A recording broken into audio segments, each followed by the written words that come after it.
Hola, buenas tardes. Mi nombre es Jesús Augusto Torres Hernández. Estudio en el Instituto Tecnológico de Minatitlán. La materia es toxicología y el tema a explicar es el metabolismo de los contaminantes, es decir, la biotransformación. Bueno, pues vamos a empezar qué es la biotransformación. Y la biotransformación se denomina a la excreción de los fármacos liposolubles en el cual el metabolismo puede ser excretados usualmente por vía urinaria. También nos dice que se utilizan en un sistema de enzimas en el cual se transforma la estructura química que puede hacer el fármaco liposoluble en hidrosoluble. Y por último, los fármacos, al ser hidrosolubles, estos pueden ser, a veces se inactivan, y para ello se hace la biotransformación, que es derivado de la inactivación. Bueno, también tenemos en la biotransformación las reacciones involucradas en este proceso de metabolización, y nos dice que son múltiples y diversas, y estas se dividen en dos grandes fases, donde la primera, las reacciones de la fase 1, que también la podemos conocer como funcionalización, o en la segunda fase también son reacciones en el cual se llama sintética.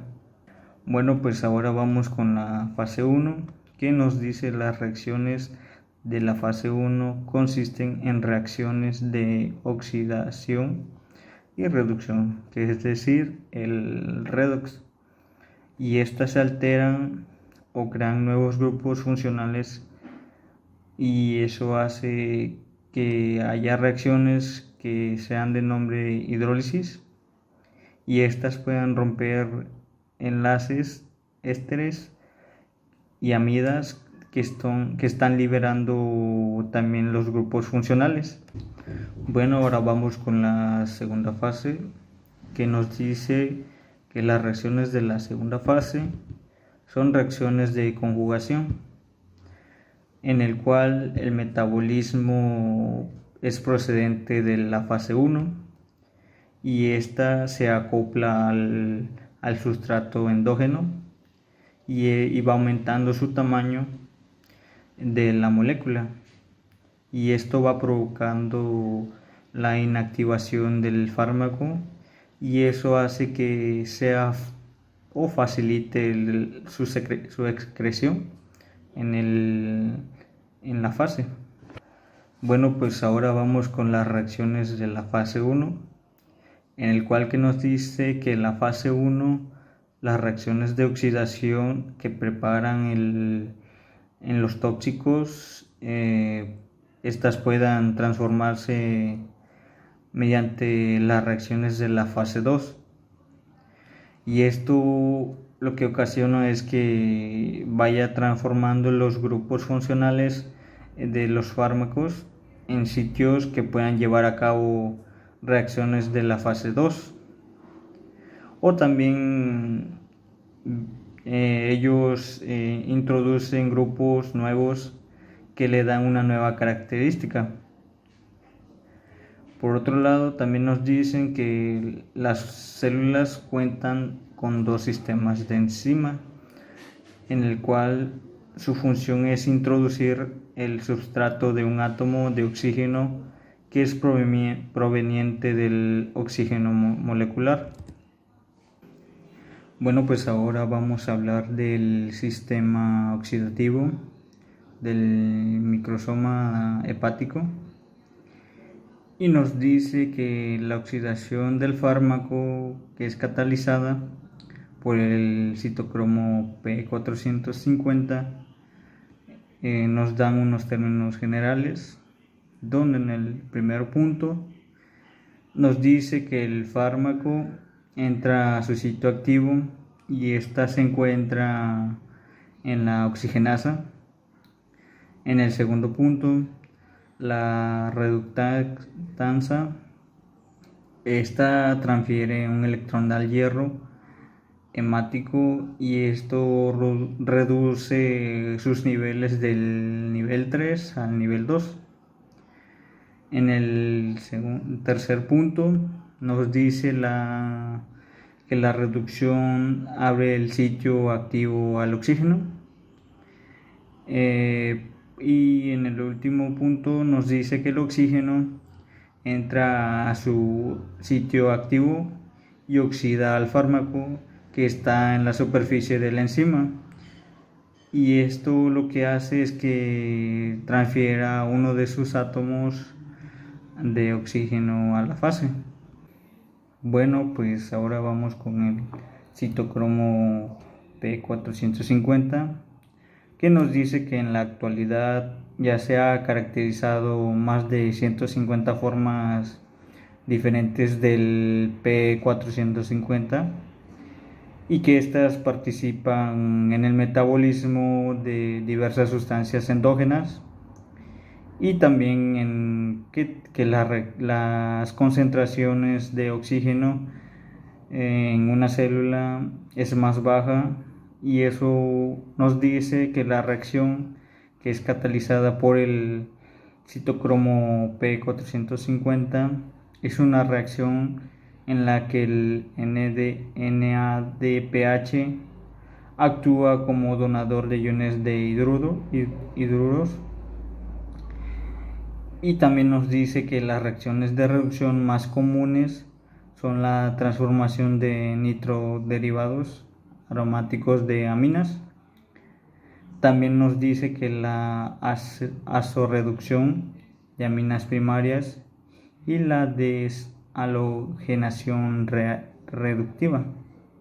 Bueno, ya por último tenemos desde el punto de vista funcional, y nos dice que las familias del citocromo del P450 se dividen en dos tipos, que en el A es ahí lo que están involucradas en la síntesis son los esteroides y ácidos biliares. En el segundo, las que son más fundamentales metabolizan las sustancias xenobióticas. Bueno, pues ahora vamos con la regulación de la expresión del P450. Y nos dice que existen diversos mecanismos de regulación de la expresión, y que estas formas expresan que el individuo de manera constitucional, y otras lo hacen de acuerdo al sexo o el tejido que se encuentra hecha. Y también nos dice que la fase de desarrollo está finalmente la transcripción de algunos pueden ser provocada por sustancias químicas, y estos cambios que se manifiestan durante la etapa del desarrollo hacen función del sexo o por causa de la inducción, y estas tendrán una repercusión clínica evidente.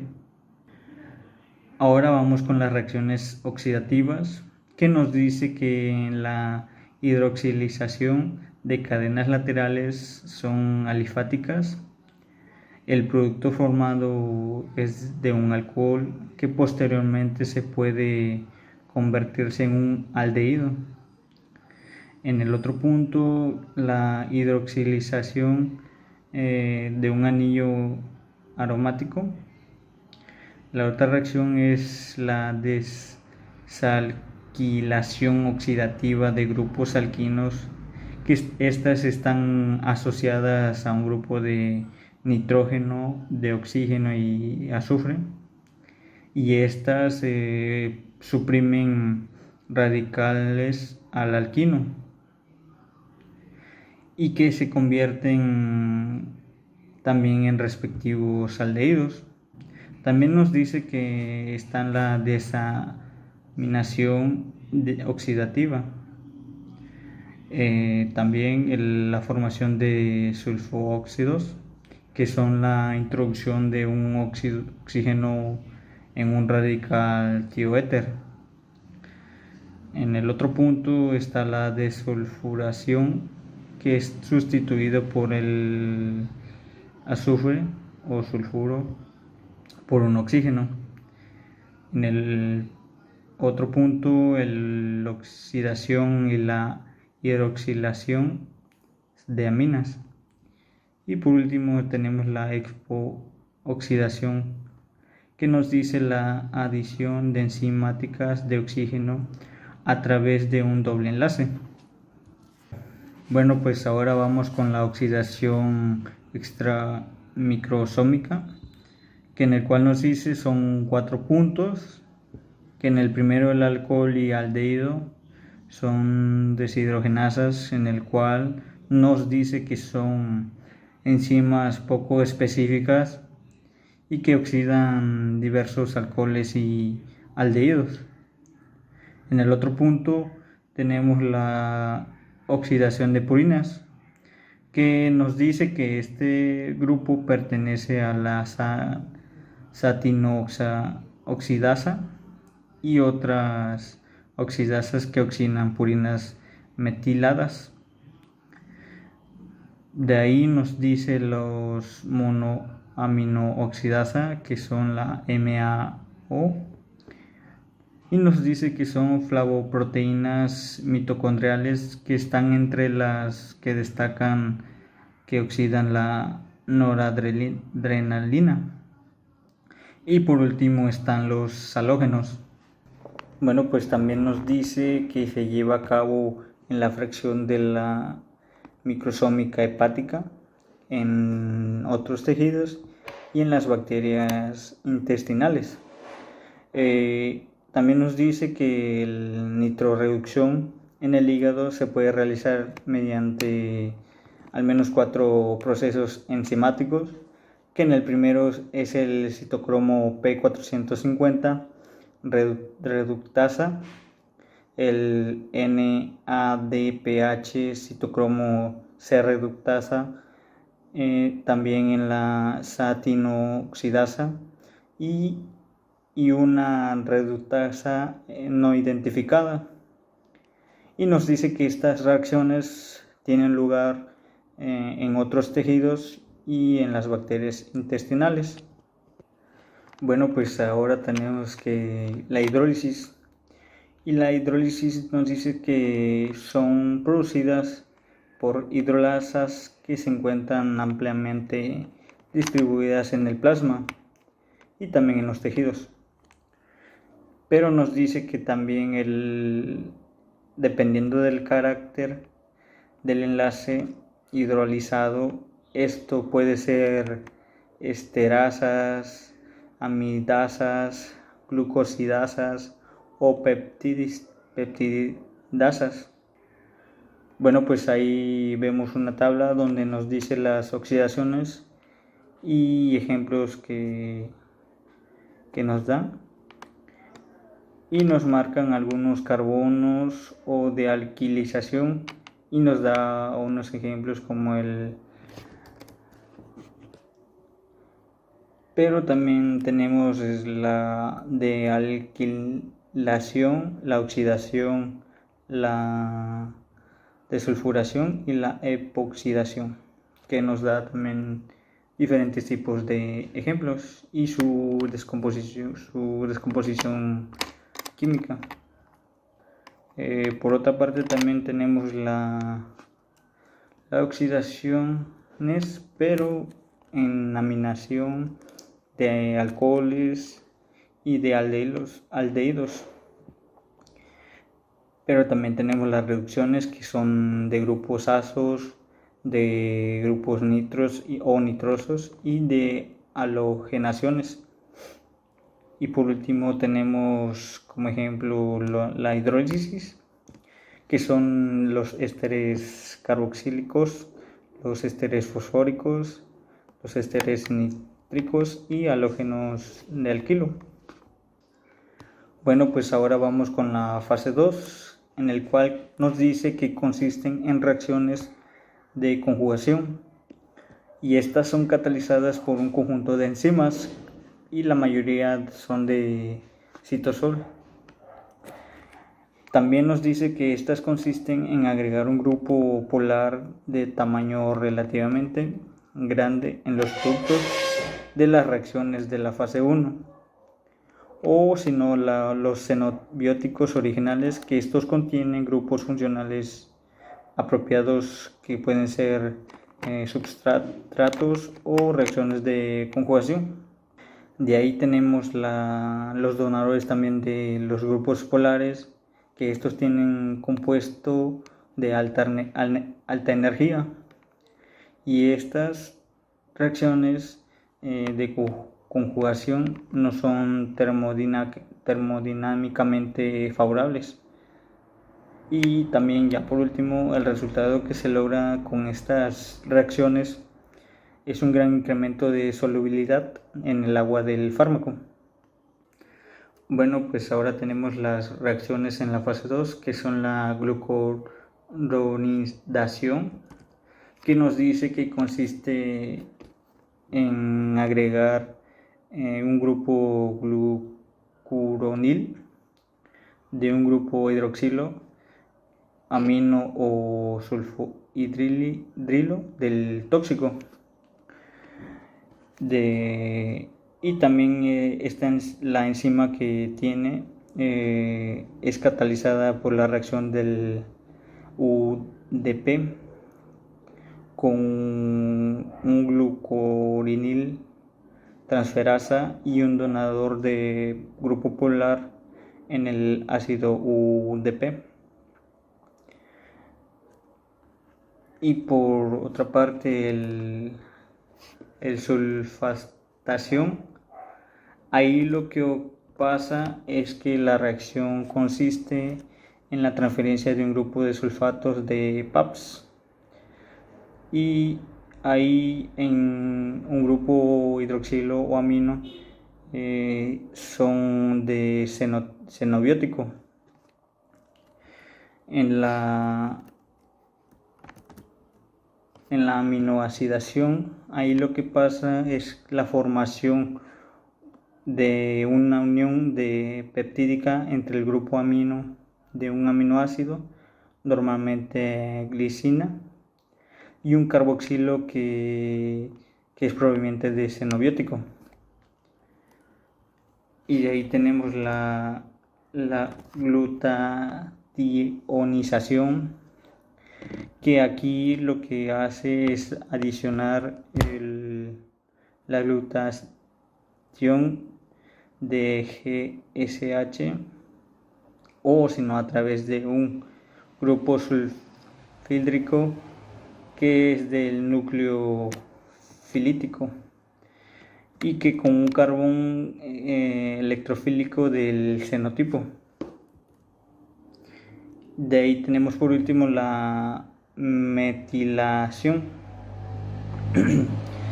Aquí lo que pasa es que la metilación juega un papel importante, o no muy importante, muy menor en la biotransformación. Es decir, que estos compuestos son de arsénico, pero estos se transforman en metabolitos monometálidos y dimetilados, que son menos tóxicos. Bueno, pues ahora en la siguiente tabla nos marca las diferentes conjugación de los glucuronidos y sus ejemplos y su descomposición. En los glucuronidos están los de alcoholes, fenoles, los ácidos carboxílicos y de aminas aromáticas. En la conjugación de sulfatos, ahí están iguales nada más los alcoholes y fenoles. En los acetilaciones nada más está la de aminas y sulfonamidas. y la metilaciones, ahí están las de fenoles y aminas, y ahí tenemos dos ejemplos, en fenoles la morfina y la noradrenalina. Y ya por último en la tabla es la formación de ácidos mercaptúricos, que existen el hidrocarburos aromáticos, eposódicos, compuestos halogenados, nitrocompuestos. Y ahí entra el paracetamol, el benzopirebrefeno y ya. Y ahí tenemos su descomposición química. De ahí tenemos la formación de ácidos hipúricos, que son ácidos carboxílicos, que estos son el ácido bencénico y el ácido salícico. Y por último tenemos la formación de dioles, que son epóticos óxidos de arena. Bueno, pues ya por último tenemos los factores que modifican el metabolismo, que nos dice que la biotransformación esta se encuentra sometida a la modificación de diversos factores, en el cual el principal responsable de estas variaciones interindividuales en los niveles plasmáticos tras una misma dosis, y las variaciones del curso de tratamiento en un mismo enfermo. Pero esto también entra en los recién nacidos, tienen un 30% de la capacidad biotransformar fármacos, y estos carecen de la capacidad de conjugar con el ácido glucurónico, y esto pone riesgo en una intoxicación que es muy evidente. Con esto concluimos el tema de metabolismo de los contaminantes, que es la biotransformación. Espero que le haya gustado el video y dejen su like. Gracias.